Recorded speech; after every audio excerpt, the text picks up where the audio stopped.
नमस्कार, news today network के इस खास कार्यक्रम उत्तराखंड समाचार में आपका स्वागत है। आप देख रहे हैं उत्तराखंड की मुख्य खबरें। चलिए शुरुआत करते हैं हेडलाइन से।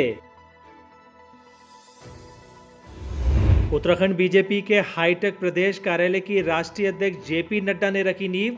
2022 के चुनाव से पहले देहरादून में बनकर होगा तैयार। अब सरकार की इस नई योजना से शहद उत्पादन में भी युवा बना सकेंगे अपना भविष्य, बताएंगे रोजगार का पूरा प्लान। त्योहारी सीजन में उत्तराखंड सरकार ने कारोबारियों को दिया बड़ा तोहफा, अब खुद की मर्जी से भर सकेंगे रिटर्न। प्रदेश के बेरोजगारों के लिए हरिद्वार और रुद्रपुर में पैदल मार्च करेंगे पूर्व सीएम हरीश रावत। युवाओं के रोजगार के लिए सरकार से की ये मांग। 20 अक्टूबर से ट्रैक पर दौड़ेगी देहरादून से दिल्ली के लिए मसूरी एक्सप्रेस। यात्रियों को इन नियमों का रखना पड़ेगा ध्यान। नवंबर महीने से प्रदेश में चलाई जाएगी 10वीं और 12वीं की बोर्ड की परीक्षाएं। केंद्रीय स्वास्थ्य मंत्रालय और केंद्रीय शिक्षा मंत्रालय के नियमों को करना होगा पालन। उत्तराखंड में लैंड होगा वायुसेना का चिनूक हेलीकॉप्टर। प्रधानमंत्री नरेंद्र मोदी के केदारनाथ ड्रीम प्रोजेक्ट को पूरा करने में निभाएंगे अहम योगदान। नीट परीक्षा में हल्द्वानी के आशीष बने उत्तराखंड टॉपर। जाने क्या है उनकी सफलता का मूल मंत्र। अब खबरें विस्तार से। उत्तराखंड में 2022 विधानसभा चुनाव के लिए भारतीय जनता पार्टी ने कसरत शुरू कर दी है। भाजपा का प्रदेश कार्यालय बनाने की शुरुआत पार्टी के राष्ट्रीय अध्यक्ष जेपी नड्डा ने की है। देहरादून के रिंग रोड पर बन रहे इस कार्यालय की वर्चुअल भूमि पूजन किया गया। उनकी माने तो ये कार्यालय आधुनिक तकनीक और सभी सुविधाओं से लैस होगा। उन्होंने कहा कि पार्टी का प्रांतीय कार्यालय भविष्य के लिहाज से अति उपयोगी है और इसे 50 साल आगे के हिसाब से बनाया जाएगा। देश भर में पार्टीजनों के सहयोग से पार्टी कार्यालय बनाए जा रहे हैं। भाजपा के राष्ट्रीय अध्यक्ष ने इस दौरान विपक्ष को भी आड़े हाथों लिया है। उन्होंने कहा कि अगर एक पार्टी का कार्यालय राजनेता के निवास स्थान से संचालित होता है तो उसका मतलब है कि पार्टी उस व्यक्ति की है, पर अन्य दलों के लिए ऐसा नहीं है। उनके मामले में परिवार पार्टी बन गया है। उन्होंने कहा कि भाजपा के लिए पार्टी ही पूरा परिवार है। कार्यालय कार्यकर्ता को एक संस्कार भी देता है। मैं आपको उदाहरण देता हूं। अगर कार्यालय किसी नेता के घर से चलता है तो संगठन पार्टी व्यक्ति की हो जाती है। और आपने देखा होगा कि अन्य पार्टियां परिवार ही पार्टी बन गई है और हमारे यहां पार्टी ही परिवार बन गया है। इस बात को समझना चाहिए, ये हमारे में अंतर है। वह कार्यालय बहुत ही उपयुक्त बनेगा और वह सब तरीके से मॉडर्न फैसिलिटीज के साथ सुसज्जित होगा। इसके लिए भी मैं आपको बधाई देना चाहता हूं और आपको इसके लिए शुभकामनाएं। अगली महत्वपूर्ण खबर सरकार की शहद उत्पादन के लिए बनाई गई नई योजना की।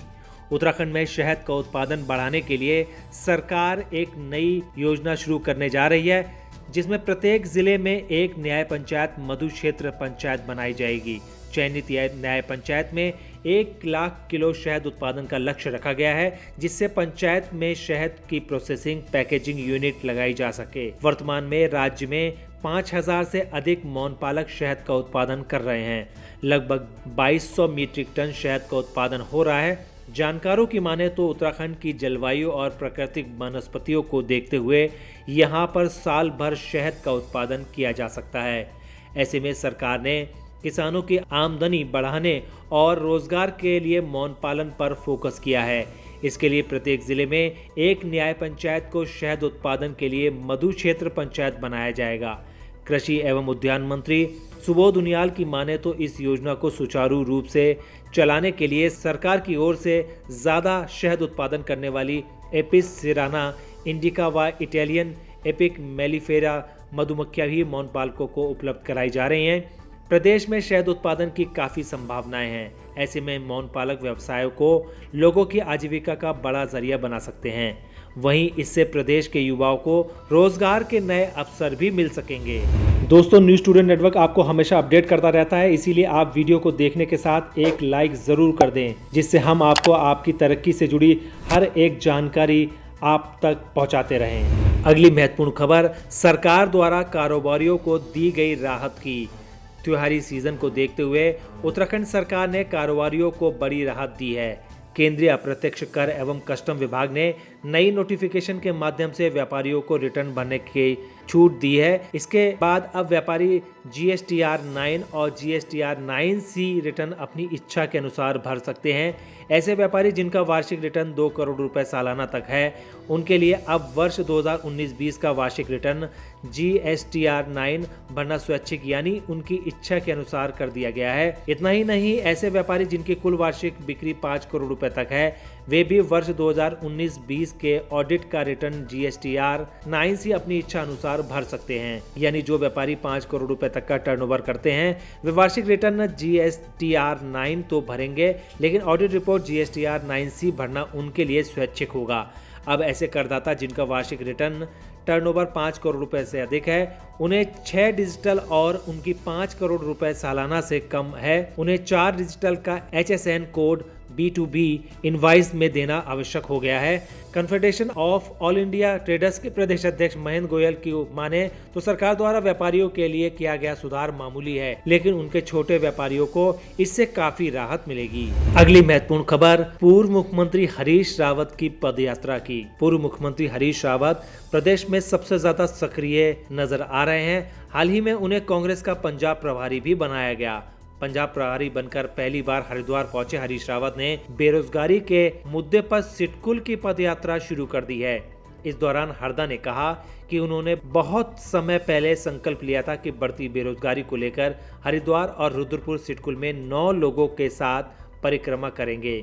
इसका उद्देश्य सिटकुल में खाली पड़े पदों पर स्थानीय युवाओं को रोजगार दिलाना और जो कार्यरत हैं उनको उनकी मेहनत का उचित मेहनताना दिलाना है। पूर्व मुख्यमंत्री हरीश रावत ने इस मुद्दे को लेकर सिटकुल की पदयात्रा के लिए हरिद्वार पहुंचे। उन्होंने बेरोजगारी के खिलाफ सरकार का ध्यान आकर्षित करते हुए बताया कि राज्य सरकार से सिटकुल के खाली पड़े पदों पर भरने को लेकर सिटकुल क्षेत्र में उद्यमियों के साथ एक MOU हस्ताक्षर करने और इसी को लेकर पहले हुए समझौते को सख्ती से लागू करने की मांग उन्होंने दोहराई है। अगली महत्वपूर्ण खबर रेलवे के फैसले की। देहरादून दिल्ली के बीच चलने वाली मसूरी एक्सप्रेस का संचालन 20 अक्टूबर से किया जाएगा। रेलवे बोर्ड ने इसकी मंजूरी दी है। बता दें कि कोरोना काल में देश भर में लगे लॉकडाउन के कारण अन्य ट्रेनों की तरह ही मसूरी एक्सप्रेस का संचालन भी रद्द कर दिया गया था। फिलहाल दिल्ली देहरादून जन शताब्दी, देहरादून काठगोदाम जन शताब्दी और देहरादून नई दिल्ली जन शताब्दी एक्सप्रेस का संचालन शुरू हो चुका है। इसी क्रम में मसूरी एक्सप्रेस के संचालन को भी रेलवे ने अब अनुमति दे दी है। देहरादून रेलवे स्टेशन को मुरादाबाद रेल मंडल से इस संबंध में संदेश प्राप्त हुआ है। देहरादून रेलवे स्टेशन के अधीक्षक ने बताया 20 अक्टूबर को मसूरी एक्सप्रेस नई दिल्ली से चलकर देहरादून आएगी और उसी दिन रात को 9:30 बजे दिल्ली के लिए रवाना होगी। उन्होंने बताया त्योहारी सीजन को देखते हुए फिलहाल 30 नवंबर तक ट्रेन के संचालन की अनुमति दी गई है। उन्होंने कहा कि इस दौरान यात्रियों को केंद्रीय द्वारा बनाए गए कोविड-19 के बचाव के नियमों का पालन करना भी जरूरी होगा। अगली महत्वपूर्ण खबर, प्रदेश में स्कूलों को खोले जाने की। उत्तराखंड में स्कूलों को खोलने को लेकर निरंतर प्रयास किए जा रहे हैं। प्रदेश में नवंबर माह में 10वीं और 12वीं की कक्षाएं चलाने के सरकार के फैसले के बाद अब शिक्षा विभाग SOP यानी मानक प्रचलन कार्यविधि को अंतिम रूप देने में जुट गया है। नियमों में यह तकरीबन तय है कि कक्षाओं में पढ़ाई के दौरान छात्रों के बीच 6 फीट की सुरक्षित दूरी रखी जाए। बता दें कि मंत्रिमंडल ने बीती 14 अक्टूबर को प्रदेश में 2 नवंबर से बोर्ड की 10वीं व 12वीं की कक्षाओं को चलाने के लिए सरकारी व निजी संस्थानों को अनुमति देने का फैसला लिया है। साथ ही ये तय किया है कि इस संबंध में केंद्र सरकार की ओर से जारी गाइडलाइन का पालन करते हुए शिक्षा विभाग अलग से SOP बनाएगा, जिसमें अभिभावकों समेत विभिन्न स्तरों से मिले फीडबैक को प्राथमिक आधार पर दिया जाएगा। प्रदेश शिक्षा सचिव R मीनाक्षी सुंदरम ने प्रदेश के स्कूलों के लिए SOP के संबंध में SCERT, CBSE और केंद्रीय विद्यालयों के आला अधिकारियों के साथ बैठक भी की।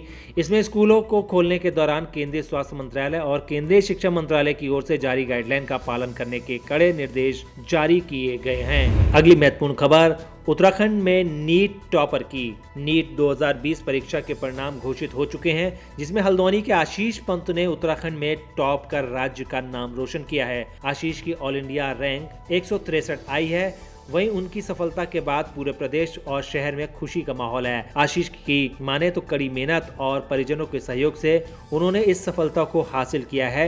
वहीं भविष्य में वे एक कामयाब डॉक्टर बनना चाहते हैं।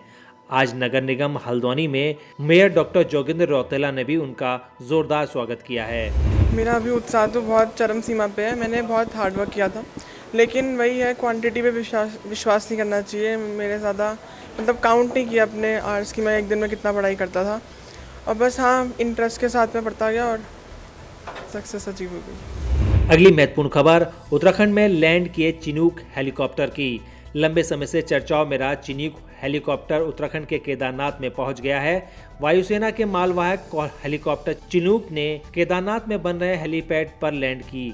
बता दें कि चिनूक यहां से 2018 में दुर्घटनाग्रस्त हुए वायुसेना के M17 हेलीकॉप्टर के मलबे को दिल्ली ले गया। करीब 2.5 साल पहले 2018 में गुप्तकाशी से सामान लेकर केदारनाथ जा रहे हेलीकॉप्टर M17 केदारनाथ में क्रैश हो गया था। हेलीकॉप्टर में 6 लोग सवार थे, सभी सुरक्षित बच गए थे। भारतीय सेना के चिनूक हेलीकॉप्टर से केदारनाथ पुनर्निर्माण के लिए भारी मशीनों को भी केदारनाथ धाम पहुंचाया जाना है। इसी के लिए चिनूक हेलीकॉप्टर को केदारनाथ हेलीपैड में निरीक्षण के लिए लैंड कराया गया।